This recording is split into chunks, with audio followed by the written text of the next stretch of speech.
میں نے اپنی آنکھوں سے قتل دیکھے ہیں، پہلے اس ہوٹل میں اور اب اس پارٹی میں۔ یا خدایا، میری زندگی کیا سے کیا ہوتی جا رہی ہے۔ اسپرا مرر کے سامنے کھڑی ہو کر جویلری اتارتے ہوئے سوچنے لگی، جس کی وجہ سے اس کا سر درد بڑھنے لگا تھا، کیونکہ آج مرنے والا شخص اس کی نظروں سے جا ہی نہیں رہا تھا۔ اسپرا نے جلدی سے اپنے سر کو ہاتھوں میں لے کر آنکھیں بند کر لیں، شاید اس کا چہرہ نظروں سے اوجھل ہو جائے، مگر اسی پر اس نے محسوس کیا کہ کسی نے اسے کمر سے پکڑ کے پیچھے کی جانب کھینچا ہے، جس سے اس کی پشت اس کے سینے سے ٹکرائی۔ خوف سے اس نے مرر میں دیکھا جہاں وہ ڈری سہمی ارحم کے آثار میں موجود تھی۔ ارحم اس کے بال کندھے سے پیچھے ہٹا کر وہاں اپنا لمس چھوڑنے لگا، جس سے اسپرا کی دھڑکنیں منتشر ہونے لگیں۔ تبھی اس نے اسپرا کا بازو پکڑ کر زور سے اس کا رخ اپنی جانب کیا اور اس کے گلے پہ اپنا ہاتھ رکھ کر وہاں دباؤ بڑھانے لگا، ساتھ ہی اس کے بالوں اور گردن میں اپنا چہرہ چھپا کر اس کی خوشبو اپنی سانسوں میں اتارنے لگا۔ ارحم گلے پر بڑھتا دباؤ جب برداشت سے باہر ہوا تو اس نے تکلیف سے پکارا، مگر وہ انجان بنتا اسے گلے سے چھوڑ کر بازو سے پکڑ کر بیڈ کی جانب دھکیل گیا۔ ارحم پلیز، کیا ہوا ہے؟ وہ لڑکھڑاتی ہوئی آواز میں بولی اور اس کا ہاتھ پکڑ کر خود کے سامنے بٹھایا۔ اس نے محسوس کیا جیسے ارحم دیکھ تو اسی کی جانب رہا ہے، مگر اس کا دھیان یہاں نہیں ہے۔ شاید اس مرنے والے شخص نے جو کہا وہ اسے ٹارچر کر رہا ہے۔ اسپرا نے پریشانی سے سوچا اور اپنے ہاتھ آگے بڑھا کر اس کا چہرہ اپنے ہاتھوں کے پیالے میں بھرا، جس سے وہ اپنے ٹرانس سے نکل کر اس کی آنکھوں میں دیکھنے لگا۔ اس وقت ارحم کی آنکھیں اس قدر سرد تھیں کہ اسپرا نے خوف سے جلدی سے اپنے ہاتھ اس کے چہرے سے ہٹانے چاہے، لیکن اس سے پہلے وہ ہٹاتی ارحم نے اس کے ہاتھ اپنی گرفت میں سخت کر دی۔ وہ آنکھیں بند کر کے اس کا لمس محسوس کرنے لگا، پھر لمبا سانس کھینچ کر اس نے اپنی آنکھیں کھول دیں۔ تم پریشان لگ رہے ہو، اسپرا نے اس کے قریب جا کر اس کے کندھے پر سر رکھتے ہوئے کہا۔ نہیں، بالکل بھی نہیں، ارحم نے اسپرا کے بالوں میں انگلیاں چلاتے ہوئے کہا۔ ہاں تم ہو، تم پریشان ہو ارحم۔ اس نے اپنے الفاظ پر زور دیا، مگر وہ اگنور کرتا اس کے ماتھے پر اپنا لب رکھ گیا۔ بتاؤ ارحم، کیا ہوا ہے؟ اسپرا نے اس کے چہرے کی جانب دیکھتے ہوئے کہا، جہاں کوئی احساس نہیں تھا بلکہ اس کی آنکھیں بلینک تھیں۔ کچھ نہیں، تم جھوٹ بول رہے ہو۔ نہیں، میں جھوٹ نہیں بول رہا، ارحم نے اسے خود سے دور کر کے اٹھتے ہوئے بولا۔ رک جاؤ پلیز، اسپرا نے التجائیہ کہا، جس پر اس نے پلٹ کر کچھ پل اسپرا کی آنکھوں میں دیکھا اور پھر وہ بیڈ ہیڈ کے بورڈ کے ساتھ پشت لگا کر بیٹھ گیا، جس پر اسپرا نے ارحم کے قریب جا کر اس کے گرد اپنے بازو باندھ کے سینے پر سر رکھ دیا۔ اس آدمی نے دوسرے آدمی کو قتل کیوں کیا؟ اسپرا نے پارٹی میں مرے ہوئے شخص کو سوچتے ہوئے پوچھا، جس کی وجہ سے علی اسے نام نہیں بتا پایا تھا، کیونکہ اس کی اچانک باڈی گرنے پر سب لوگ چیخنے لگے تھے۔ وہ ایک وارننگ تھی، ارحم نے ایک عام سے لہجے میں کہا۔ وارننگ؟ اسپرا نے سوالیہ نظروں سے اس کی جانب دیکھا۔ آج شپمنٹ کو امپورٹ ہونا تھا دوسرے ممالک میں، لیکن نہیں ہو پائی، ارحم نے مایوسی سے کہا۔ یہ وہ سب کون ہیں؟ اسپرا نے اس کی شرٹ کے بٹن کے ساتھ کھیلتے ہوئے پوچھا۔ وہ آدمی ہیں جنہوں نے ہمارے گھر پر حملہ کیا، فائل کے لیے، اور ہوٹل میں بھی ہم پر اٹیک کیا تھا، لیکن تم نے کہا تھا کہ تم نے کچھ آدمیوں کو پکڑ کر ان سے انفارمیشن حاصل کر لی ہے، اسپرا نے تجسس سے پوچھا۔ ہم نے لیڈر کو پکڑا ہے، اس نے بس بتایا ہے وہ کیا چاہتے ہیں، لیکن یہ نہیں بتایا وہ سب آخر ہیں کون۔ ارحم نے اس کے بال چہرے سے ہٹاتے ہوئے بتایا۔ کیا وہ آدمی یہاں اپنے لیڈر کو بچانے آیا تھا؟ اسپرا نے ارحم کی گردن کے گرد بازو حائل کر کے دھڑکتے دل کے ساتھ اپنے کپکپاتے لب اس کے ماتھے پر رکھتے ہوئے پوچھا۔ نہیں، کل 5 آدمی آئے تھے، جن میں 4 لوگ بھاگ نکلے اور 5واں جیسے خود جان بوجھ کر ہمارے پاس آیا تھا، جیسے وہ رکنا چاہتا تھا۔ ارحم نے سوچتے ہوئے کہا۔ تمہیں ایسا کیوں لگا؟ اسپرا نے اس کی آنکھوں میں دیکھتے ہوئے پوچھا۔ کیونکہ وہ میسج ہم تک پہنچانا چاہتا تھا، ارحم نے سکون سے کہا۔ کیا میسج دیا اس نے پھر؟ اسپرا نے اس شخص کو سوچتے ہوئے کہا، جس کی آنکھوں میں ذرا سا بھی ڈر نام کی چیز نہیں تھی۔ اس نے کہا کہ ہماری شپمنٹ ان کے قبضے میں ہے اور ہمارے یہاں موجود وہاں سارے آدمیوں کو انہوں نے جان سے مار دیا ہے۔ ان شپمنٹس میں ایسا بھی کیا تھا؟ اسپرا نے دلچسپی سے پوچھا۔ اسپرٹ، دے آر البرٹوز بزنس، اسی وجہ سے تم پر چلا رہا تھا، اسپرا نے البرٹو کا چلانا یاد کرتے ہوئے پوچھا۔ ہاں، لیکن مجھے اس کے چلانے سے فرق نہیں پڑا۔ اصل برا بس تب لگا جب انہوں نے میرے آدمیوں کا قتل کیا۔ وہ گہرا سانس کھینچتا ہوا بولا، I am sorry for your loss. پتہ نہیں کیوں لیکن اسپرا کے منہ سے نکل گیا۔ شاید اس کے دکھ پر اسے بھی تکلیف ہوئی تھی۔ سو جاؤ کچھ دیر، ارہم نے اس کے بال سے لاتے ہوئے کہا اور ساتھ چھت کی جانب دیکھنے لگا، جبکہ اسپرا اس کی دھڑکنوں کو سننے کے ساتھ کچھ سوچنے لگی، کیونکہ نیند آنا مشکل تھا۔ سمجھ نہیں آ رہا، جیسا ارہم کا کام ہے، اس کے ہزاروں دشمن ہیں، پھر تو اسے ان سب کی عادت ہو جانی چاہیے۔ لیکن جب اس آدمی نے کچھ کہا تھا تو ارہم کا چہرہ پیلا پڑ گیا تھا، جیسے کچھ بہت قیمتی پل میں اس سے چھین لیا گیا ہو۔ وہ اس شخص کے آخری لفظ سوچتے ہوئے دل ہی دل میں بولنے لگے، ارہم، اس شخص نے خود کی جان کیوں لے لی؟ اسپرا نے ارہم کے دل پر اپنی انگلی سے دل بناتے ہوئے پوچھا، کیونکہ اس کا کام ختم ہو گیا تھا۔ لیکن جب تم شپمنٹس کے بارے میں جان گئے تھے تو ان سب کو یہاں آ کر اپنی جان موت کے منہ میں دھکیلنے کی ضرورت ہی کیا تھی؟ اسپرا نے پوچھا۔ جب کچھ دیر بعد کوئی جواب نہیں آیا تو اس نے سر اٹھا کر ارہم کی جانب دیکھا۔ وہ جو اسی کی جانب دیکھ رہا تھا، اس کی آنکھوں میں کچھ تو تھا جس سے اس کا دل لرزا، مگر وہ جلد ہی خود کو کمپوز کر کے اپنے چہرے پر مسکراہٹ بکھیر گیا۔ تم بہت سوچتی ہو، وہ نرمی سے بولا۔ اس نے مرنے سے پہلے کچھ کہا تھا، صحیح کہہ رہی ہوں نا؟ اسپرا نے ارہم کے گال پر ہاتھ رکھتے ہوئے پوچھا۔ ارہم نے شدت بھری نظروں سے اسپرا کی جانب دیکھتے ہوئے کہا۔ کیا کہا اس نے؟ اپنے دماغ پر زیادہ زور مت دو اور سو جاؤ۔ مجھے بتاؤ ارہم، تم نے کہا وہ کوئی میسج دینے آئے اور انہوں نے کسی قسم کی کوئی لڑائی نہیں کی، صرف ایک آدمی کو مارا تاکہ تمہاری توجہ حاصل کر سکیں، پھر بھاگ نکلے اور ایک آدمی رک گیا۔ تم نے کہا اس نے بتایا تمہاری شپمنٹس ان کے قبضے میں، لیکن یہ بتانے والی کوئی بات نہیں، کیونکہ یہ تم ویسے بھی جانتے۔ اب بتاؤ، اب تم یہ مجھے بتاؤ، آخر اس نے لاسٹ پر مرنے سے پہلے ایسا بھی کیا کہا تھا جو تم اتنا پریشان ہو گئے؟ اسپرا نے بحث کی، جس پر کمرے میں کچھ پل کے لیے خاموشی چھائی۔ کچھ کہا؟ مجھے بتاؤ کیا کہا تھا؟ وہ بے چینی سے پوچھنے لگی۔ میں چاہتا ہوں تم آج کے بعد اس گھر سے باہر نہیں نکلو، تم صرف گھر پر رہو گے، اور اگر کبھی باہر جانا بھی ہوا تو صرف میرے ساتھ، ارہم نے حکمیہ لہجے میں کہا۔ واٹ؟ کیوں؟ میں جاؤں گی، اس نے احتجاج کیا۔ میں کچھ کہہ رہا ہوں، سمجھ نہیں آ رہا؟ غصے سے بولا۔ ارہم، بحث مت کرو، وہ سرد موری سے بولا، جس پر وہ منہ پھلا کر اس کی گردن کے گرد اپنے بازو باندھ کر اپنا چہرہ اس کے سینے میں چھپا گئی، کیونکہ اب وہ مزید اس کا چہرہ نہیں دیکھنا چاہتی تھی، جس پر ارہم نے نرمی سے اس کے بال سہلائے اور اس کا ہاتھ پکڑ کر وہاں اپنے لب رکھ دیے۔ تبھی اسپرا نے ناراضی سے اپنا ہاتھ چھڑانا چاہا، مگر وہ اس پر اپنی گرفت سخت کر گیا۔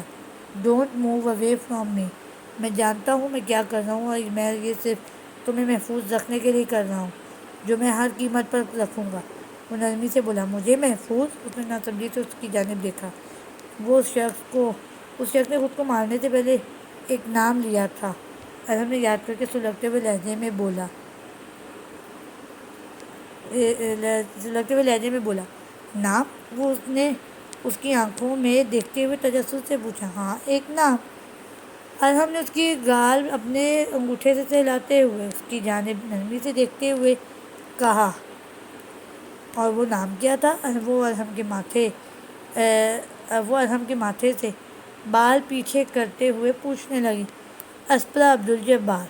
حد ہے، اگر کسی پرندے کو بھی قید کرو تو اسے بھی کچھ دیر کے لیے کھلے آسمان پر اڑنے کی آزادی ہوتی ہے، لیکن ارہم، تم نے مجھے اس کی بھی اجازت نہیں دی۔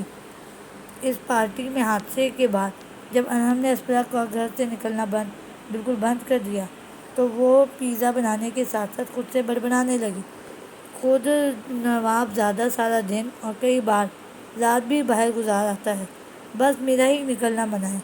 آج تم گھر آؤ، صحیح سے بتاتی ہوں تمہیں۔ وہ غصے سے اوون میں سے پیزا نکالتے ہوئے کہنے لگی۔ ایک منٹ، میری اس دن کے بعد دانش سے کوئی بات نہیں ہوئی۔ پتہ نہیں وہ کیسا ہوگا، کیا پلان ہے اس کا، کیا سوچ رہا ہوگا، کہیں وہ جو سب پارٹی میں ہوا اس کے پیچھے وہ تو نہیں؟ یا اللہ، میں بھی کیا سوچوں؟ وہ ایسا نہیں ہے، وہ انتہائی سلجھا ہوا انسان ہے۔ کرائم وغیرہ سے اس کا کوئی لینا دینا نہیں ہو سکتا۔ اوف، میری زندگی ایک ماہ میں ایڈونچر میں بدل گئی۔ کیا کب ہو جائے کچھ پتہ ہی نہیں چلتا۔ وہ باہر کی جانب بڑھتے ہوئے تلخی سے سوچنے لگی۔ وکٹر، پیزا تیار ہو چکا ہے۔ اس طرح کے باہر جانے پر وکٹر نے سوالیہ نظروں سے اسے دیکھا تو وہ بتانے لگی، واٹ میم، نہیں، اس کی کوئی ضرورت نہیں ہے۔ وہ جلدی سے بولا، کیوں ضرورت نہیں ہے؟ تم لوگ انسان نہیں ہو کیا؟ میں نے تمہارے لیے اور باقی 4 گارڈز کے لیے بنایا ہے جو گیٹ کے باہر ڈیوٹی دے رہے ہیں۔ اسپرا نے کچن کی جانب بڑھتے ہوئے کہا، میم، باس کو اچھا نہیں لگے گا۔ سپاٹ لہجے میں بولا، مجھے پرواہ نہیں ہے، تم لوگوں نے میری اور تیمیا کی آج بہت مدد کی ہے، بس شکریہ کے طور پر کھلا رہی ہوں۔ اسپرا نے کندھے اچکاتے ہوئے کہا، کیونکہ گارڈ نے نئے پودے لانے اور گارڈن کی صفائی کرنے میں ان دونوں لڑکیوں کا کافی ساتھ دیا تھا۔ لیکن میم، میں جو کہہ رہی ہوں سمجھ نہیں آ رہا۔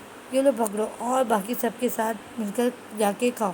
اسپرا نے 5 بڑے پیزے اس کو پکڑاتے ہوئے کہا، جو کافی ہچکچاہٹ کے بعد وکٹر نے پکڑ لیا اور ایک قدم باہر کی جانب بڑھا دیے، جبکہ اسپرا بھی پیزا کے 2 سلائس ساتھ کولڈ ڈرنک لے کر کاؤچ پر بیٹھ کر کھانے لگے۔ بھی وہ کھا کر فارغ ہی ہوئی تھی کہ اسے دروازہ کھلنے کی آواز سنائی دی۔ ہے، اسپرا نے فیک مسکراہٹ ارہم کی جانب اچھالی، لیکن وہ اگنور کرتا کچن کی جانب بڑھ گیا اور اپنے یہ پیزا کی چند سلائس پلیٹ میں رکھ کر آ کے اس کے ساتھ بالکل ساتھ بیٹھ گیا۔ میرے خیال میں اس کاؤچ پر بہت زیادہ جگہ ہے، میرے ساتھ چپک کر بیٹھنا ضروری نہیں۔ اسپرا نے اس کے اس بازو پر زور ہاتھ رکھ کر تھوڑا دور کرنے کی کوشش کرتے ہوئے کہا، لیکن ارہم نے نظر انداز کر کے ریموٹ پکڑا اور ٹی وی چلا دیا۔ کیا مسئلہ ہے، پیچھے ہٹو؟ ارہم کا اسے نظر انداز کرنا سلگا ہی گیا، اس لیے غصے سے بولی، ٹھیک ہے، بیٹھو یہاں ہی، ویسے ایسا کرو، اپنی ٹانگیں ساری کاؤچ پہ پھیلا لو۔ جب اس کی طرف سے کوئی جواب نہیں آیا تو وہ سلگتے ہوئے لہجے میں کہہ کر کاؤچ سے اٹھ گئی، مگر اس سے پہلے وہ ایک بھی قدم آگے بڑھاتی ارہم نے اس کا بازو پکڑ کر اپنی جانب کھینچا، جس سے وہ اس کی گود میں آ گری۔ اسپرا نے چونک کر اس کی جانب دیکھا، جو سکون سے یہ سب انجوائے کر رہا تھا، تو اسپرا نے اس کے سینے پر مکہ مار کے اسے گھورا، جس پر ارہم نے اسے آنکھ ماری تو اس کے گال لال ٹماٹر ہونے لگے۔ فائنلی ارہم، تم خول سے نکل کر ایسے ایسے میرے سامنے آنے لگے ہو۔ میں جانتی ہوں مجھے تم سے بہت دور رہنا چاہیے، لیکن اسی لمحے مجھے تجسس بھی ہوتا ہے اس شخص سے ملوں جس کو تم نے کئی تہوں کے نیچے چھپا رکھا ہے۔ تمہارے اصل سے ملنے کو دل کرتا ہے ارہم۔ وہ اس کی گود میں خود کو کمفرٹیبل کر کے اس کے ماتھے سے خود کا ماتھا ٹکا کر آنکھیں بند کر کے سوچنے لگی۔ کچھ پل بعد اس نے آنکھیں کھول کر نیچے دیکھا، جہاں اس کی براؤن آنکھیں ارہم کی پیچ ڈارک براؤن آنکھوں سے ٹکرائی، ساتھ ہی ارہم کے لبوں پر مضحکہ خیز مسکراہٹ بکھری۔ مسکرانا بند کرو، اسپرا نے نرمی سے کہہ کر اس کی گردن کے گرد بازو عائد کر کے اس کے سینے پر اپنا سر رکھ کر دانش کے ساتھ کی گفتگو بار بار یاد کرنے لگی۔ دانش ایک بار پھر سے میرے لیے آیا ہے، اس نے ضرور کوئی پلان بنایا ہوگا، شاید پولیس بھی اس کے ساتھ شامل ہو۔ اس دفعہ مجھے کوئی بیوقوفی نہیں کرنی، یہ آخری موقع ہے اپنی دنیا میں پھر سے واپس جانے کا۔ وہ خود سے سوچنے لگی، واٹ آر یو تھنکنگ؟ ارہم کے سوال پر اسپرا نے سر اٹھا کر اس کی جانب دیکھا، جو ٹی وی دیکھنے کے ساتھ ساتھ پیزا بھی کھا رہا تھا۔ وہ کندھے اچکاتی اس کی پلیٹ سے سلائس پکڑ کر کھانے لگی۔ یہ میری سلائس ہے، واپس رکھو، تم اپنا حصہ کھا چکی ہو۔ ارہم نے شکایت کی، تو ابھی بھی کافی کچن میں پڑا ہے، وہ کھا لینا، اسپرا نے سکون سے کہا، جس پر ارہم نے فوری سلائس کی جانب دیکھا اور پھر نیچے جھک کر اس کا بڑا سا بائٹ لے لیا۔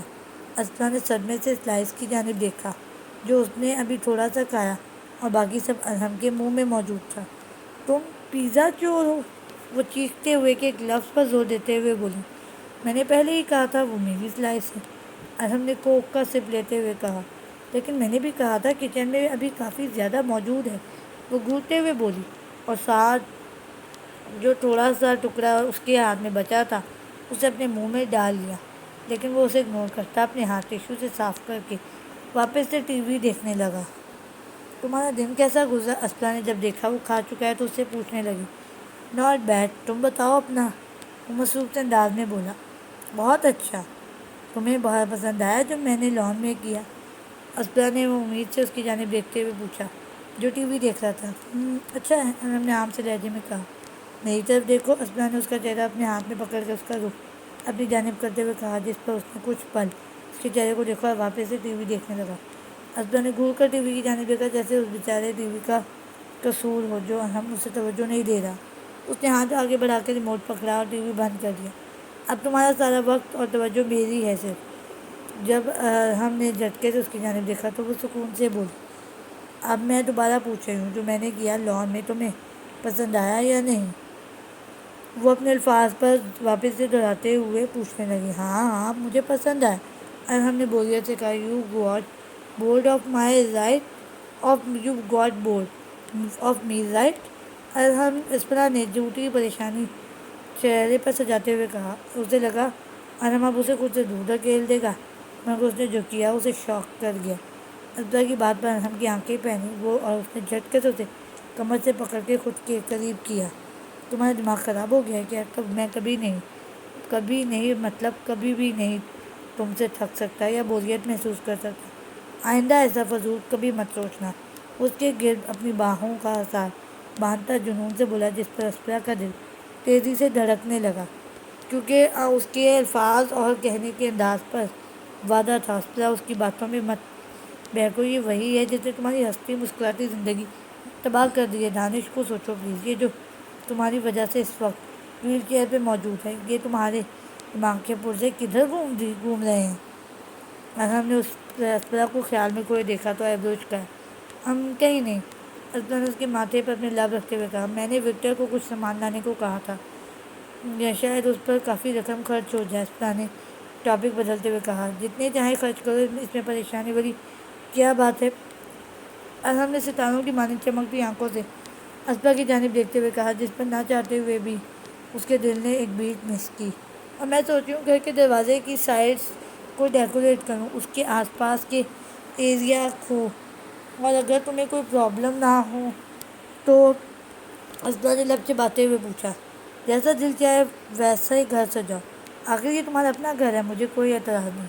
اور ہم نے اس کے بال کان کے پیچھے کرتے ہوئے مسکرا کر کہا، تمہیں اکثر مسکرانا چاہیے، جانتے ہو تمہاری مسکراہٹ کس قدر خوبصورت ہے؟ اسپرا نے دھڑکتے دل کے ساتھ ارحم کے گال پر اپنا لمس چھوڑتے ہوئے کہا، جس پر ارحم نے شوق سے اس کی جانب دیکھا۔ اسپرا تم میرے ساتھ کیا کرنے کی کوشش کر رہی ہو؟ ارحم نے اپنا ماتھا اس کے ماتھے کے ساتھ ٹکاتے ہوئے اس کی آنکھوں میں دیکھتے ہوئے پوچھا۔ ارحم، اسپرا نے اسے اس کے نام سے پکارا، بولو ٹیسرو۔ ارحم نے مسکراتی آنکھوں سے دیکھتے ہوئے پوچھا، جس پر اسپرا کے لب مسکرائے۔ آج کی رات میں کس قدر سکون ہے نا؟ وہ اس کے بازو پر موجود ٹیٹوز پر انگلی پھیرتے ہوئے بولی۔ مطلب؟ ارحم نے اسے سوالیہ نظروں سے دیکھا، کیونکہ تم پرسکون ہو، کتنے اچھے لگتے ہو ایسے۔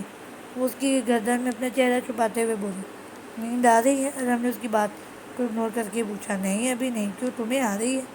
اسپرا نے سر اٹھا کر اس کے چہرے کو دیکھا، نہیں، میں سوچا تھا ہم باہر چلیں، لانگ ڈرائیو پر، صرف تم اور میں۔ ارحم نے اس کے بال سے ہلاتے ہوئے کہا، مذاق کر رہے ہو نا میرے ساتھ؟ اسپرا نے اس کی ناک کے ساتھ خود کی ناک کو مس کرتے ہوئے کہا، نہیں، تم ہمیشہ باہر نکلنے کے بہانے ڈھونڈتی ہو، اور میں قید کرنے کے، جانتا ہوں، بور ہو جاتی ہو، بس اسی لیے۔ وہ اس کی ناک کو چومتے ہوئے بولا، مطلب اب میں باہر جا سکتی ہوں؟ اسپرا نے چہکتے ہوئے پوچھا، نہیں، ابھی بھی باہر خطرہ ہے بہت، اور میں یہ بھی ابھی نہیں جانتا کہ آخر کون لوگ ہیں وہ جو تمہارے پیچھے پڑے ہوئے ہیں۔ وہ پریشانی سے بولا، تم فکر مت کرو، جب تک تم نہیں بولو گے میں گھر سے باہر قدم نہیں رکھوں گی۔ وہ مسکراتے ہوئے بولی، چلو چلتے ہیں۔ ارحم نے اس کا ہاتھ پکڑ کر اٹھاتے ہوئے کہا، اور جلد ہی وہ دونوں گاڑی میں موجود تھے۔ گاڑی میں ہلکا ہلکا میوزک گونج رہا تھا، جبکہ وہ دونوں اپنے اپنے دل میں موجود جنگ سے لڑ رہے تھے۔ ہم کدھر جا رہے ہیں؟ جب گاڑی ایک خالی روڈ سے جنگل کے درمیان والے روڈ پر داخل ہوئی تو اسپرا نے گھبراتے ہوئے پوچھا، کیونکہ ایک تو کافی اندھیرا تھا اور اوپر سے جنگل، کہیں ارحم نے مجھے دانش کے ساتھ تو نہیں دیکھ لیا؟ اس لیے تو میٹھا بن کر مجھے یہاں لایا ہے تاکہ میرا قتل کر دے اور کسی کو کانوں کان خبر بھی نہ ہو۔ ویسے بھی گینگ کا لیڈر ہے، ایک قتل کر بھی دے تو کون سا اس کی صحت خراب ہوگی؟ اسپرا نے خشک ہوتے لبوں پر زبان پھیرتے ہوئے سوچا، ہم کدھر جا رہے ہیں؟ اسپرا نے اپنے ڈر پر قابو پاتے ہوئے پوچھا، بہت جلد جان جاؤ گی۔ ارحم نے ٹرن لیتے ہوئے کہا، جس سے گاڑی انتہائی اندھیرے والے روڈ پر جانے لگی جہاں آس پاس کسی قسم کی روشنی کا نام و نشان نہیں تھا۔ کافی دیر بعد گاڑی جا کر ایک گھر کے سامنے رک گئی جس کے پورچ میں ٹرک کھڑا تھا۔ گھر چھوٹا سا تھا جس کی کھڑکیاں ٹوٹی ہوئی تھیں، جہاں کسی چرند پرند کا نام و نشان نہیں تھا سوائے اس وقت ان دونوں کے۔ یہ کیسی جگہ ہے؟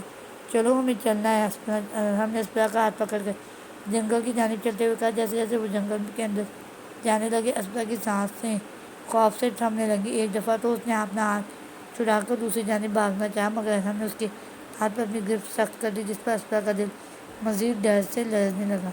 بس چاند کی روشنی اس جگہ کو تھوڑا بہت روشن کر رہی تھی، اس کے علاوہ کسی قسم کی روشنی نہیں تھی۔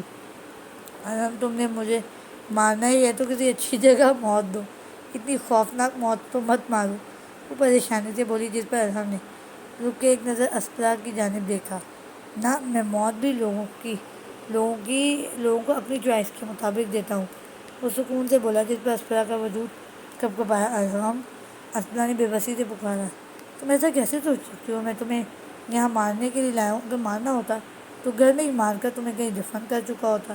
اسپرا کی درد بھری پکار پر ارحم نے پلٹ کر اس کے بالوں میں انگلیاں پھنسا کر اس کا رخ اوپر کر کے سر موری سے کہا، جس پر اسپرا کی آنکھوں سے آنسو ٹوٹ کر گال بھگونے لگے۔ یقین نہیں ہے مجھ پر؟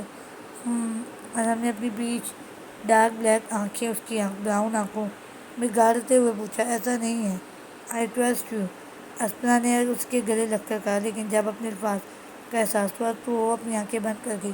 بس اتنے اندھیرے میں گھبرا گئی تھی، اوپر سے یہ جنگل، مجھے اندھیرا اچھا نہیں لگتا ارحم، اس سے خوف محسوس ہوتا ہے مجھے۔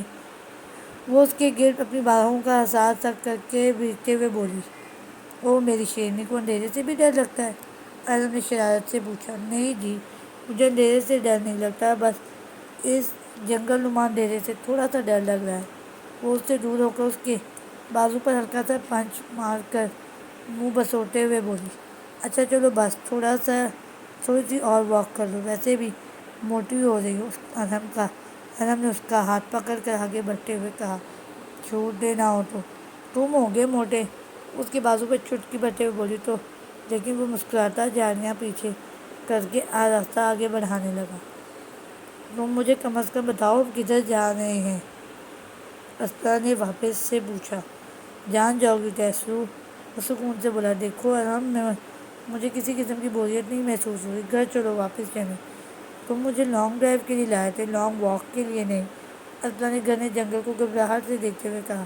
اسپرا، مجھے لگا اب تک تم اتنا جان گئی ہوگی کہ تمہیں درد دینے کا حق صرف اور صرف میرا ہے، اور میرے علاوہ تمہیں کبھی کوئی ہرٹ نہیں کر سکتا، اور تم جانتی ہو میں تمہیں تکلیف صرف اس وقت دیتا ہوں جب تم میری بات کو رد کرتی ہو، اس لیے ڈرنا بند کرو، پرسکون ہو جاؤ، ہم بس پہنچ گئے، ارحم نے نرمی سے کہا، جس پر اسپرا خاموشی سے اس کا چہرہ دیکھ کر آگے بڑھنے لگی۔ کچھ دیر مزید چلنے کے بعد ایک بڑا سا ٹاور انہیں دکھائی دینے لگا۔ جہاں وہ قریب پہنچے تو اسپرا نے محسوس کیا کہ یہ کافی پرانا ٹاور ہے، کیونکہ اس کا گیٹ ٹوٹا ہوا تھا اور اندر بھی کافی زیادہ اندھیرا تھا۔ یہ کافی پرانا ٹاور ہے، میں اکثر یہاں کھیلنے آیا کرتا تھا۔ ارحم کی آواز اس کی سماعتوں سے ٹکرائی، جو ٹاور کو دیکھنے میں مصروف تھی۔ اس سے پہلے وہ کچھ کہتی، ارحم موبائل کی ٹارچ چلا کر اس کا ہاتھ اپنے ہاتھ میں جکڑ کر اندر قدم رکھ گیا۔ اسپرا صدمے سے اتنی زیادہ سیڑھیوں کو دیکھنے لگی جو انہیں اوپر لے کر جانے والی تھی۔ ارحم احتیاط سے ہر سیڑھی چڑھنے لگا۔ وہاں اس قدر خاموشی تھی کہ ان دونوں کے قدموں کی چاپ صاف سنائی دینے لگی۔ اسپرا کافی سیڑھیاں چڑھ کر اوپر دیکھتی، مگر پھر بھی اسے صرف سیڑھیاں ہی دکھائی دیتی۔ اسے لگا جب مزید اوپر چڑھنے کی اس میں طاقت نہیں ہے تو وہ ارحم کے بازو کو پکڑ کے رک گئی۔ ارحم، مجھ سے اوپر اور نہیں چڑھا جائے گا، وہ اسپرا نے اس کے کندھے پر سر رکھ کر تھکاوٹ سے کہا۔ اے لٹل مور بیبی، ارحم نے اس کے گال کو سہلاتے ہوئے کہا، جس پر اسپرا نے اوپر کی جانب دیکھا، جہاں ابھی ان لوگوں نے آدھا راستہ بھی طے نہیں کیا تھا۔ مجھ سے نہیں ہوگا، وہ وہیں گندی سیڑھیوں پر بیٹھتے ہوئے بولی۔ ساتھ ایک نظر ارحم کے چہرے کو دیکھا، جس پر تھکاوٹ نام کا کوئی تاثر نہیں تھا۔ کلائمب آن می، ارحم نے اس کے سامنے گھٹنے کے بل بیٹھتے ہوئے کہا۔ جب اسپرا کے پاس کوئی اور آپشن نہیں رہی تو وہ اس کی گردن کے گرد اپنے بازو باندھ کر ہچکچاتے ہوئے اس کی کمر پر چڑھ گئی۔ I hate to admit but my body just moulds perfectly to his. ذرا بھی انکمفرٹیبل محسوس نہیں ہو رہا، مگر میں یہ بات کبھی ارحم کو نہیں بولوں گی۔ جب ارحم بغیر رکے تیزی سے سیڑھیاں چڑھنے لگا تو اسپرا اس کے چہرے کو دیکھتے ہوئے دل ہی دل میں بولنے لگی۔ کچھ ہی دیر میں وہ دونوں ٹاور کے ٹاپ حصے میں پہنچ گئے تو اسپرا ارحم کی پشت سے اتر کر ٹاور کے کنارے پر لگی ریلنگ کے پاس جا کھڑی ہوئی۔ جہاں اس نے نیچے نظر کی طرف گھمائی تو اسے لگا جیسے وہ جنگل کی وادی میں کھو گئی ہو، کیونکہ نیچے صرف درخت ہی درخت تھے۔ واؤ! مگر جیسے ہی نظر اٹھا کر اس نے سامنے دیکھا تو اس کے منہ سے بے ساختہ نکلا، کیونکہ وہاں سے سارا شہر جگمگ کرتا دکھائی دے رہا تھا۔ تبھی ارحم اسے ہاتھ سے پکڑ کر ٹاور کے دوسرے کونے میں لے جانے لگا جہاں ریلنگ ٹوٹی ہوئی تھی۔ وہ اسپرا کے ساتھ اس جگہ پر ٹانگیں نیچے کی جانب کر کے سکون سے بیٹھ گیا۔ اتنی اونچائی پر اسپرا کو خوف محسوس ہونے لگا تو اس نے ارحم کا بازو مضبوطی سے پکڑ لیا۔ یہ بہت خوبصورت نظارہ ہے، اسپرا کے سامنے کا منظر واپس سے دیکھتے ہوئے کہا، جس پر ارحم نے اس کا ہاتھ اپنے ہاتھ میں پکڑ کے اس کی انگلیوں میں موجود خالی جگہ اپنے ہاتھ کی انگلیوں سے بھر دی۔ جب ہم چھوٹے تھے یہاں اپنا بہت سا وقت گزارتے تھے، ارحم نے نرمی سے کہا۔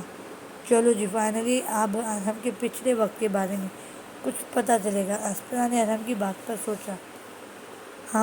اسپرا نے ناسمجھی سے اس کی جانب دیکھا۔ ہم، زین، اس کا بڑا بھائی ارسل اور میں۔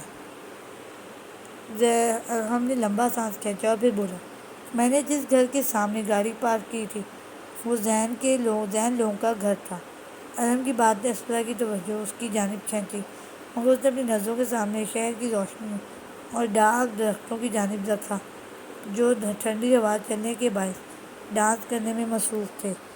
میری ماما اور زین کے پاپا ایک ساتھ پڑھتے تھے اور انہیں اس دوران ایک دوسرے سے محبت ہو گئی، مگر میری ماما کی فیملی شادی کے لیے نہیں مانی کیونکہ وہ یتیم اور غریب تھے۔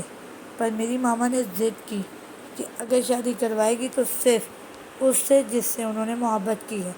ماما کی ضد دیکھ کر میرے نانا ابو نے ماما کی شادی زبردستی امیر گھرانے میں کر دی۔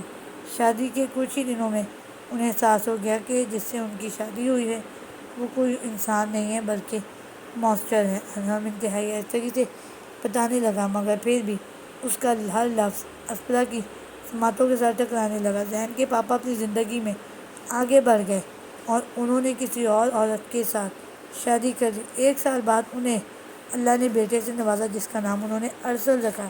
وہ اپنی زندگی میں اتنے خوش تھے کہ ماما کو مکمل ہی بھول گئے، کیونکہ انہیں لگتا تھا ماما بھی اپنی زندگی میں بہت خوش ہیں۔ مگر 1 سال بعد انہیں واپس سے ماما فٹ پاتھ پر پڑی مل گئیں۔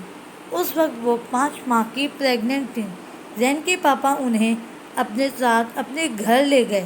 زین کی ماما بھی اس وقت واپس سے پریگننٹ تھیں، مگر انہوں نے یہ جانتے ہوئے بھی کہ ماما ان کے شوہر کی پہلی محبت ہیں، انہوں نے کھلی باہوں سے ان کو اپنے ساتھ رکھا۔ جب ارسل 2 سال کا ہوا تو میری پیدائش ہوئی اور میرے 2 ماہ بعد زین کی ماما نے زین کو جنم دیا۔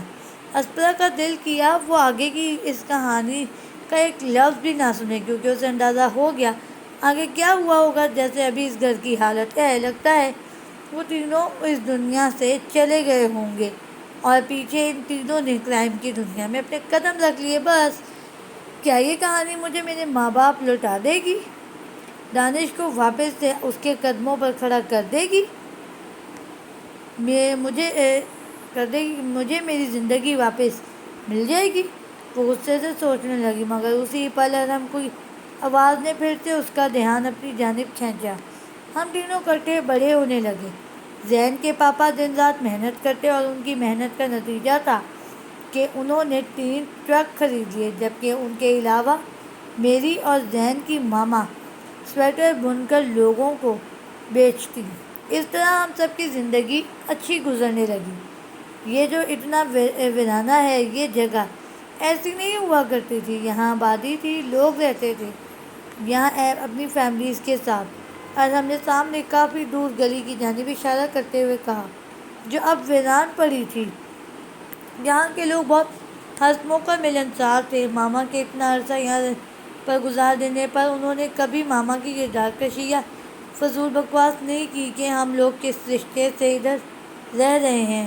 ہم اسی ٹاؤن کے لوکل اسکول میں پڑھتے تھے اور اپنے ہمسایوں کے بچوں کے ساتھ کھیلتے، مگر ایک دن ارسل جنگل میں کافی آگے نکل گیا اور اس نے یہ جگہ ڈھونڈی، اور ہم نے ٹاور کی جانب دیکھتے ہوئے کہا۔ اگلے دن وہ مجھے اور زین کو بھی یہاں لے آیا۔ اس طرح یہ جگہ ہم تینوں کی پسندیدہ جگہ بن گئی۔ ہم اکثر رات کو چوری چوری یہاں آتے کیونکہ بچوں کو جنگل میں جانے پر پابندی تھی، مگر ہم تینوں کو ہی چیلنجنگ چیزیں اچھی لگتی تھیں۔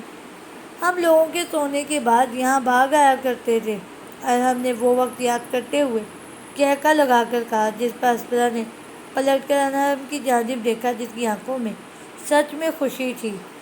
جب ارسل 11 کا اور زین اور میں 9 سال کے ہوئے تو ماما نے زین کے ماما پاپا کو بتایا کہ انہیں خدشہ تھا کہ ان کے شوہر انہیں اور ان کے بچے کو اس دنیا میں آنے سے پہلے ہی ختم نہ کر دیں، اس لیے وہ اپنے بچے کی حفاظت کے لیے اسے چھوڑ کر بھاگ آئی تھی، جس پر زین کے ماما پاپا خوش ہوئے۔ فائنلی میری ماما نے اپنی خاموشی کو توڑا ہے اور انہیں کچھ بتایا ہے، کیونکہ وہ ہمیں اپنی فیملی کا حصہ سمجھنے لگے تھے۔ اور ہم نے آنکھیں بند کر کے کھولتے ہوئے کہا، اسپرا میری ایک زندگی تھی، میری ایک زندگی تھی جو میرے ماں باپ نے اپنے ہاتھوں سے تباہ کر دی۔ وہ غصے سے چلایا، ارحم میری بھی ایک زندگی تھی، ایک زندگی تھی جو تم نے آ کر تباہ کر دی۔ اسپرا کا دل کیا وہ یہ الفاظ ارحم کے منہ پر چیخے، لیکن اس کی بجائے اس نے یہ کہا، پھر کیا ہوا؟ اسپرا نے آہستگی سے پوچھا۔ وہ بہت امیر آدمی تھا، بہت ہی زیادہ، جبکہ دوسرے ہاتھ میرے ددیال والے اتنے ہی لالچی تھے۔ اور اس سے پہلے وہ اپنے الفاظ مکمل کرتا، اس کی جیب میں بجتے سیل نے ان دونوں کی توجہ کھینچی۔ ارحم نے اسپرا کا ہاتھ چھوڑ کر اپنی پاکٹ سے سیل نکال کر کال ریسیو کی۔ سی کچھ دیر بات سننے کے بعد ارحم بولا، چیسکو ساس چو ایریوینڈو۔ ارحم نے جلدی سے کہہ کر کال بند کر دی، ہمیں نکلنا ہے ابھی اسی وقت۔ ارحم نے اٹھ کر کہا اور ساتھ اس کے آگے اپنا ہاتھ بڑھایا۔ کیوں؟ اسپرا نے اس کا ہاتھ تھامتے ہوئے مایوسی سے کہا، کیونکہ وہ نہیں جانتی تھی اب کب گھر سے باہر نکلنا ہو، کچھ ضروری کام آ گیا ہے۔ ارحم نے اس کا ہاتھ پکڑ کر قدموں پر کھڑا کرتے ہوئے کہا، اوکے۔ اسپرا نے سانس کھینچتے ہوئے کہا، اور وہ دونوں نیچے کی جانب سیڑھیاں اترنے لگے۔ ارحم کے قدموں کا پیچھا کرنے کے لیے اسپرا کو تقریباً بھاگنا پڑنے لگا۔ جب انہوں نے ٹاور سے باہر قدم رکھا تو اسپرا نے جلدی سے جنگل کے خوف سے ارحم کا بازو پکڑ لیا، اور جلد ہی دونوں گاڑی کے سامنے موجود تھے۔ اسپرا نے نظر اٹھا کر گھر کی جانب دیکھا اور فرض کرنے لگی، 3 بچے، 2 عورتیں اور 1 آدمی لان میں بیٹھے سب باتیں کر رہے ہیں اور خوشیوں سے بھرپور کہکے لگا رہے ہیں۔ بیٹھو اسپرا۔ ارحم کی آواز پر وہ اپنے خیالوں کو جھٹک کر گاڑی میں بیٹھ گئی تو اس کے بیٹھتے ہی ارحم نے گاڑی چلا دی۔ کیا ارحم پچھتا رہا ہے مجھے اپنے ماضی کے بارے میں بتانے پر؟ جب سارے راستے وہ ایک لفظ بھی نہیں بولا تو اسپرا اس کی جانب دیکھتے ہوئے سوچنے لگی، جس کے ہاتھ اسٹیئرنگ پر جبکہ نظریں روڈ پر جمی ہوئی تھیں۔ جو بھی ہے میں خوش ہوں، ارحم کے ماضی کے بارے میں کچھ تو جان ہی گئی ہوں۔ تبھی اسپرا کی نظر روڈ کی جانب گئی، جو وہی تھا جس کے ذریعے وکٹر اسے مارکیٹ اور ہوٹل لے کر گیا تھا جہاں وہ دانش سے ملی تھی۔ ارحم گاڑی روک کر باہر نکلا تو اسپرا بھی گاڑی سے باہر نکل آئی۔ سامنے وہی ہوٹل دیکھ کر اس کا دل تیزی سے دھڑکنے لگا۔ وہ ارحم کے ساتھ ہوٹل میں داخل ہوئی، جس کی لائٹس بند تھیں سوائے کچن کے۔ ارحم سیدھا جا کر کچن میں داخل ہوا، جس کے کارنر پر ایک اور دروازہ موجود تھا، جسے کھول کر وہ باہر نکل گیا۔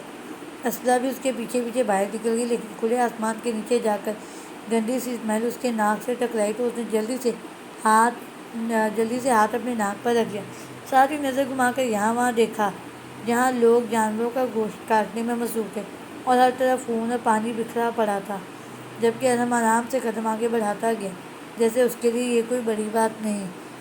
زبیر! ارحم نے پکارا، جبکہ اسپرا نے جلدی سے آگے بڑھ کر ارحم کے بازو پر اپنی گرفت سخت کر دی۔ پتہ نہیں کیوں، مگر اسے زبیر سے عجیب سی گھبراہٹ ہوتی تھی، کیونکہ اس کی 2-3 جو ملاقاتیں زبیر کے ساتھ ہوئی تھیں وہ ناخوشگوار تھیں۔ ہیلو اسپرا، زبیر کے سامنے آ کر سگریٹ سلگاتے ہوئے کہا، جس پر اسپرا اسے گھور کر رہ گئی۔ سامان کدھر ہے؟ ارحم نے ڈو ٹوک لہجے میں پوچھا، جس پر زبیر نے سر ہلا اور اپنے قدم آگے بڑھا دیے، جبکہ ارحم اس کے پیچھے چلنے لگا۔ دوسری طرف اسپرا دھیان سے قدم اٹھانے لگی تاکہ اس کے پاؤں پر کسی قسم کا خون نہ لگ جائے۔ کچھ ہی دیر میں وہ لوگ ایک ٹرک کی جانب بڑھنے لگے، جس کے قریب 2 آدمی کھڑے تھے، مگر ان لوگوں کے قریب پہنچنے پر وہ ادب سے اپنا سر جھکا گئے۔ میں نے تم لوگوں کو کہا تھا مال کو نیچے اتارو، زبیر نے ان 2 آدمیوں کو سلگتے ہوئے لہجے میں کہا۔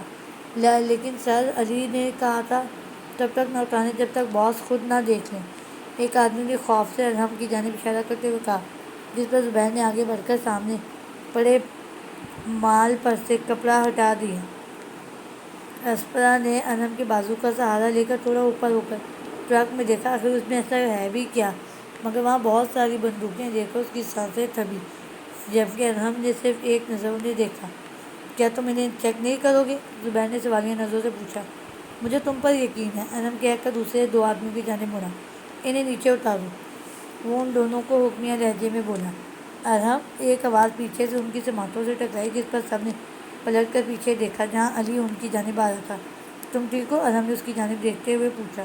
ہاں ٹھیک ہوں، لگتا ہے تم نے رائفلیں چیک کر لی ہیں، اس لیے یہ آدمی اتار رہے ہیں، علی نے ان کے قریب آ کر کہا۔ ہاں دیکھ لیا۔ کیا احمد جو ڈائمنڈ لایا تھا وہ منجمن تک پہنچ گئے؟ ارحم نے سوالیہ نظروں سے علی کی جانب دیکھا کہ یوکے۔ ہاں، تم فکر مت کرو، شزا کے پاس ہیں، وہ کل یوکے کے لیے نکل رہی ہے، علی نے ٹرک کی جانب اشارہ کر بڑھتے ہوئے کہا۔ تو یہ سب ایسے گوشت کاٹ لیں اگلے دن کے لیے؟ اسپرا نے ارحم کی جانب دیکھتے ہوئے عجیب سا منہ بنا کر پوچھا۔ ساتھ اسے وہ پل یاد آنے لگا جب اس نے یہاں اتنے شوق سے کھانا کھایا تھا، جس پر ارحم نے کہہ کر لگایا، نہیں یہ ریسٹورنٹ کے لیے نہیں، بس اس کام کے لیے۔ ارحم نے رائفلز کی جانب اشارہ کرتے ہوئے کہا۔ مطلب؟ اسپرا نے ناسمجھی سے پوچھا۔ وہ دیکھو، وہ سب کیسے کاٹ رہے۔ مطلب وہ صرف سوراخ کر رہے تاکہ اندر رائفل پوری آ جائے۔ اسپرا کی ریئیکشن پر وہ مسکرائے اور اسے پشت سے ہگ کر کے اس کے بالوں میں چہرہ چھپایا تاکہ اس کی خوشبو محسوس کر سکے۔ You smell good. ارحم نے اس کے بالوں کو چوم کر اس کا رخ اپنی جانب کرتے ہوئے کہا، جس پر اسپرا کا دل لالچاتے ہوئے بھی تیزی سے دھڑکنے لگا۔ یہاں یہ کیا ہو رہا ہے ارحم؟ اسپرا نے سوالیہ نظروں سے اسے دیکھا اور پھر آس پاس۔ تمہیں کیا لگتا ہے جانم؟ اسمگلنگ ہو رہی ہے بس، وہ عام سے لہجے میں بولا، جس پر اسپرا نے حیرت سے اس کی جانب دیکھا اور پھر ان آدمیوں کو دیکھنے لگی جو بندوقیں گوشت میں فٹ کر رہے تھے۔ ہیں؟ 47 AK کیا ہے وہ؟ اسپرا نے ایک رائفل کی جانب اشارہ کرتے ہوئے پوچھا۔ نو، دیٹس کلاشنکوف۔ 47 AK؟ اوہ، مگر 47 AK کی طرح لگتی ہے۔ اسپرا نے واپس سے اس رائفل کو دیکھتے ہوئے کہا۔ 47 AK نہیں ہے تو وہ تم سامنے دیکھ رہی ہو، ارحم نے دوسری جانب پڑی رائفل کی جانب اشارہ کرتے ہوئے کہا۔ تو پھر یہاں اس وقت کتنی قسم کی رائفلز موجود ہیں؟ اسپرا نے پلٹ کر اس کا چہرہ دیکھتے ہوئے پوچھا۔ Kalashnikov, AK-47، dear and sniper, وہ سکون سے بولا۔ اور یہ کدھر ایکسپورٹ ہوتی ہے؟ اسپرا نے آئیبرو جھکایا۔ میرا خیال ہے اب ہمیں نکلنا چاہیے۔ ارحم کے کہنے پر وہ دونوں گاڑی میں بیٹھ کر گھر کی جانب نکل گئے۔ کیا ٹائم ہوا ہے؟ اسپرا نے ارحم کی جانب دیکھتے ہوئے پوچھا، جو گاڑی چلانے میں مصروف تھا۔ تمہیں نیند کی ضرورت ہے؟ 4 بج گئے ہیں، سو جاؤ۔ ارحم کے کہنے پر وہ سیٹ کے ساتھ سر رکھ کر آنکھیں موند گئی۔ کیا لگتا ہے یہ ٹھیک ہے؟ اسپرا نے تیمیہ سے پوچھا، جو کہ اس کے پیچھے کھڑی اس کا سارے کارنامے کو دیکھ رہی تھی جو ان دونوں نے مل کر سر انجام دیا تھا۔ ٹھیک کو چھوڑو، یہ بہت خوبصورت ہے، ارحم کو بہت پسند آئے گا۔ تیمیہ نے پسندیدہ نظروں سے مین گیٹ، سیڑھیوں اور فرنٹ پورچ کو دیکھتے ہوئے کہا، جسے ان دونوں نے مل کر پھولوں اور گملوں کی مدد سے سجایا تھا۔ مجھے بے صبری سے انتظار ہے کب ارحم آئے اور یہ سب دیکھیں۔ تیمیہ نے مزید کہا۔ اوکے، میں کوکیز لے کر آتی ہوں، یقیناً تمہیں بھی بھوک لگی ہوگی۔ اسپرا کہہ کر کچن کی جانب بڑھ گئی، کیونکہ وہ جانتی تھی تیمیہ کو اس کے ہاتھ کی کوکیز کتنی پسند ہے۔ پچھلے کچھ وقت میں اس کی دوستی تیمیہ سے کافی اچھی ہو گئی تھی، اور باتوں میں اسے پتہ چلا تھا کہ اس کے ماں باپ کا ایکسیڈنٹ میں وفات پا گئے تھے، تو وہ اپنی آنٹی کے پاس رہنے لگی، اور وہ ایک باٹنسٹ ہے۔ تم بہت خوش نظر آ رہی ہو تیمیہ، خیریت ہے؟ اسپنا نے کوکیز اور ساتھ ہاٹ چاکلیٹ کے 2 مگ سمیت ٹرے ٹیبل پر رکھتے ہوئے پوچھا۔ ہاں یار، میں نے کبھی نہیں سوچا تھا یہ جگہ اتنی پیاری بھی لگ سکتی ہے، بہت اچھا ورک کیا ہے تم نے، تیمیہ نے مسکراتے ہوئے کہا۔ میں نے نہیں اکیلے یار کیا یہ سب، تم بھی میرے برابر کی حصے دار ہو، اسپنا نے مگ تیمیہ کی جانب بڑھاتے ہوئے کہا، اور خود اس کے سامنے والی کرسی پر بیٹھ گئی۔ انم ہمیشہ اپنے گھر کو رنگینیوں سے دور رکھتا ہے، مطلب فرنیچر اور دیواروں پر پینٹنگ ہے، مگر اس کے باوجود انم کے گھر سے صرف تنہائی محسوس ہوتی ہے۔ شکر ہے فائنلی کچھ تبدیلی آئی، تیمیہ نے اداسی اور مسکراہٹ کے ملے جلے تاثرات میں کہا، جس پر اسپنا نے نظر اٹھا کر تیمیہ کی جانب دیکھا۔ آخر اس کو ارحم کے خوش ہونے یا غمگین ہونے سے کیا فرق پڑتا ہے؟ وہ تیمیہ کا چہرہ دیکھ کر سوچنے لگی، وہ بہت برا ہے، صرف اپنی منوانا جانتا ہے، اسپنا نے منہ بناتے ہوئے کہا۔ صحیح کہہ رہی ہو، تیمیہ نے ہنستے ہوئے کہا۔ تم اسے اتنے اچھے سے کیسے جانتی ہو؟ اسپنا نے اسے سوالیہ نظروں سے تیمیہ کی جانب دیکھتے ہوئے پوچھا، جس پر اس نے آئی برو اچکا کر اسپنا کی جانب دیکھا اور پھر کندھے اچکائے۔ تمہیں نہ یہاں کام کرتے ہوئے خوف محسوس ہوتا ہے، نہ تم اس کی موجودگی سے ڈرتی ہو، کیا تم اس کی کوئی ایکس گرل فرینڈ ہو؟ اسپنا کی بات پر تیمیہ لوٹ پوٹ کر ہنسنے لگی، جیسے اسپنا نے اسے کوئی نے دنیا کا نمبر 1 لطیفہ سنایا ہو۔ یہ مذاق تو نہیں ہے؟ اسپنا نے اپنے بالوں میں ہاتھ چلاتے ہوئے کہا۔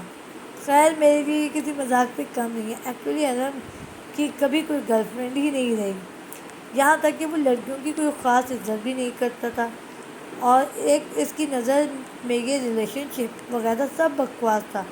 تیمیہ نے مگ سے ہاٹ چاکلیٹ کا گھونٹ بھرتے ہوئے کہا۔ کچھ تو ہوگا نا پرنس، کیا وہ اسپیشل ہے تمہارے لیے؟ ورنہ کوئی کسی کو اتنے اچھے سے کیسے جان سکتا ہے؟ اسپنا نے اس کی جانب دیکھتے ہوئے پوچھا۔ تم جیلس ہو رہی ہو؟ تیمیہ نے مضحکہ خیز مسکراہٹ چہرے پر سجا کر پوچھا۔ میں کیوں جیلس ہوں گی؟ وہ بھی اس ایڈیٹ کی وجہ سے جس نے مجھے اور میرے والدین کو کڈنیپ کر لیا، میرے فیانسی کی ٹانگ توڑ دی اور مجھ سے زبردستی نکاح کر لیا۔ تمہارا دماغ ٹھیک ہے؟ تم ایسا سوچ بھی کیسے سکتی ہو؟ میں جیلس ہوں گی، اسپنا غصے سے چلائی، لیکن جیسے ہی اسے اپنے الفاظ کا اندازہ ہوا وہ پچھتانے لگی، کیونکہ تیمیہ کی مسکراہٹ سمٹ کر غم کا تاثر دینے لگی تھی۔ تیمیہ، میں کچھ نہیں ہوتا، تیمیہ نے کرسی سے اٹھتے ہوئے کہا۔ تیمیہ سوری، مجھے تم پر ایسے چلانا نہیں چاہیے تھا، لیکن ارحم پر اتنا غصہ ہے نا کہ قابو کرنا مشکل ہو گیا، ایکچولی مجھے نفرت ہے اس سے، اسپنا نے اسے روکتے ہوئے جلدی سے کہا، جس پر تیمیہ نے کچھ پل اس کے چہرے کو دیکھا اور کرسی پر بیٹھ گئی۔ مجھ میں اور ارحم میں ایسا کچھ بھی نہیں ہے جو تم ایسے پریشان ہو رہی ہو، تیمیہ نے نرمی سے کہا۔ نہیں، مجھے کوئی پریشانی نہیں ہے، نہ مجھے کوئی پرواہ ہے وہ باہر کیا کرتا ہے اور کیا نہیں، مجھے بس نفرت ہے اس سے، اسپنا نے کرسی پر بیٹھتے ہوئے کہا۔ میں سمجھ سکتی ہوں، ارحم جیسے انسان کے ساتھ رہنا اتنا آسان کام نہیں، کافی مشکل انسان ہے وہ سکون سے بولی، جس پر اسپنا نے نظر اٹھا کر اس کی جانب دیکھا۔ ویسے تم کوکیز بہت اچھے بناتی ہو، تمہیں اکثر یہ بناتے رہنا چاہیے، تیمیہ نے ٹاپک بدلتے ہوئے کہا، جس پر اسپنا نے مسکراتے ہوئے اس کی جانب دیکھا۔ اگر تم برا نہ مانو تو مجھے کپڑے بدلنے ہیں، کیونکہ مجھے خود سے پسینے کی اسمیل آ رہی ہے، تیمیہ نے کرسی سے اٹھتے ہوئے کہا۔ ایسا کرو، تم شاور لے لو، میں تمہیں کپڑے پکڑا دیتی ہوں، جس پر تیمیہ نے ہاں پھر ساری لا کر اندر چلی گئی۔ اسپنا نے برتن ٹیبل سے اٹھا کر کچن میں رکھے اور خود اپنے کمرے کی جانب بڑھ گئی۔ تیمیہ، میں نے کپڑے بیڈ پر رکھ دیے ہیں، دروازہ بند کر کے جا رہی ہوں، بدل لینا، اسپنا نے اونچی آواز میں کہا۔ ٹھیک ہے، تیمیہ کی آواز پر اسپنا نے نظر گھما کر کمرے کی جانب دیکھا، جہاں سائڈ ٹیبل پر تیمیہ کی واچ، پاؤچ اور موبائل پڑا ہوا تھا۔ اسپنا نے آگے بڑھ کر تیمیہ کا سیل پکڑ لیا، پھر گھبرا کر واش روم کی جانب دیکھا، جہاں سے پانی کے گرنے کی آواز آ رہی تھی۔ اس نے دھڑکتے دل کے ساتھ موبائل آن کیا تو بغیر پاس ورڈ مانگے کھل گیا۔ وہ سیل لے کر دبے قدموں سے اپنے کمرے کی جانب چلی گئی۔ وہاں پہنچ کر اس نے اپنے ناول والی کتاب اٹھائی اور اس میں سے دانش کا دیا ہوا نمبر نکال لیا۔ اس نے کپکپاتے ہاتھوں کے ساتھ موبائل پر نمبر ڈائل کرنے کے بعد کان سے لگایا۔ ہیلو، کچھ بیل کے جانے کے بعد وہ دانش کی آواز گونجی۔ دانش، اسپنا نے اپنے خشک ہوتے لبوں پر زبان پھیرتے ہوئے کہا، او پری، مجھے یقین تھا تم کال کرو گی۔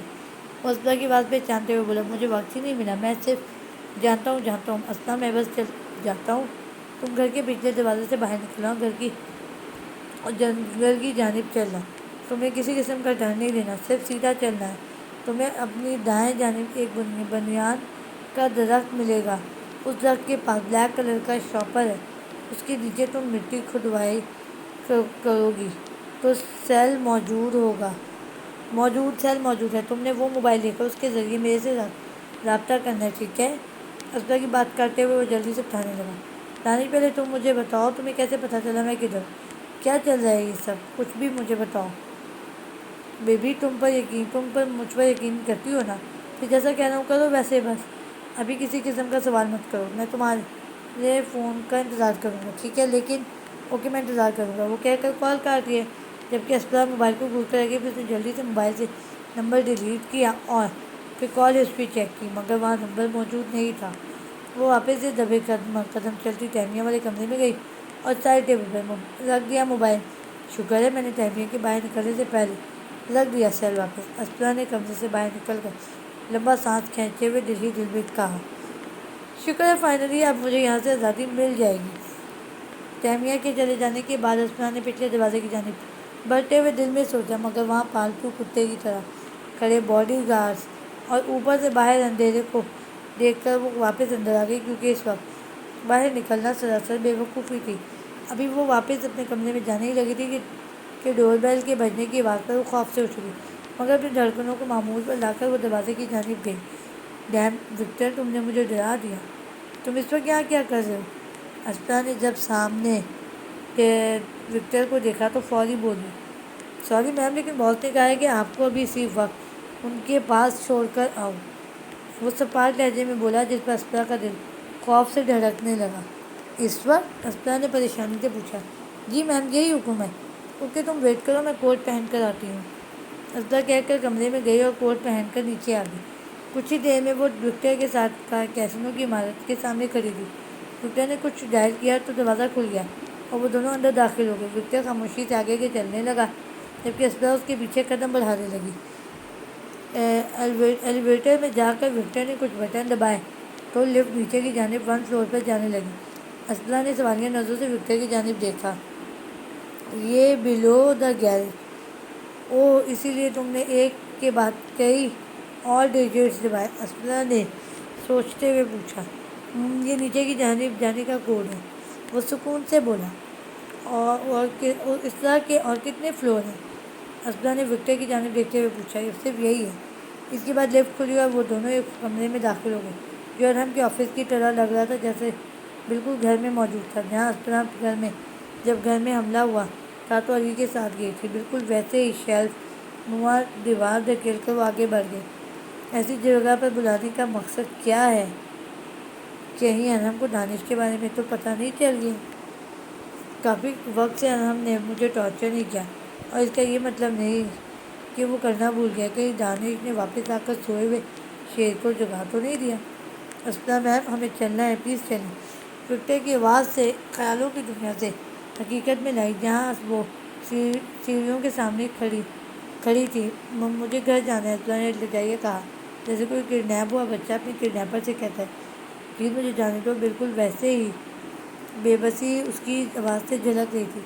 باس ہمارا انتظار کر رہے ہیں، وہ اس کی جانب دیکھتے ہوئے بولا تو اسپنا کو محسوس ہو گیا نیچے جانے کے علاوہ کوئی راستہ نہیں ہے، تو وہ آہستہ آہستہ اس کے ساتھ چلنے لگی۔ جیسے ہی وہ لوگ نیچے اترے، اسپنا کی نظر ایک قید خانے کی جانب گئی جس کے باہر 2 آدمی کھڑے تھے۔ ان دونوں کے نیچے اترنے پر سب کی نظریں ان کی جانب اٹھ گئیں۔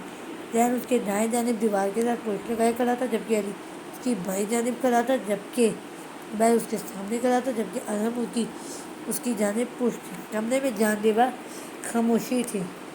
باس، وکٹر نے پکارا۔ تم اب جا سکتے ہو وکٹر، ارحم نے دو ٹوک لہجے میں بغیر پیچھے دیکھے کہا تو وہ ہاں میں سر ہلاتا وہاں سے چلا گیا۔ وکٹر کے جانے کے بعد اسپنا نے ذہن کی جانب دیکھا تو پتہ نہیں کیوں، مگر تب سے اسے اگنور کر رہا تھا جب سے اس کے والدین کے بارے میں بتایا تھا۔ پھر اسپنا نے علی کی جانب دیکھا، جس کا چہرہ بھی سپاٹا مسکراہٹ نام کی کوئی چیز نہیں اس وقت اس کے چہرے پر موجود نہیں تھی۔ اسپنا نے خوف سے اپنے آپ کو ہگ کیا۔ ارحم جب خاموشی اس کی برداشت سے باہر ہونے لگی تو اس نے اسے پکارا۔ ارحم پلٹا تو اسپرا کو اس کے پیچھے کسی وجود کی جھلک دکھائی دی، مگر ارحم کا جسم اسے چھپائے ہوئے تھا۔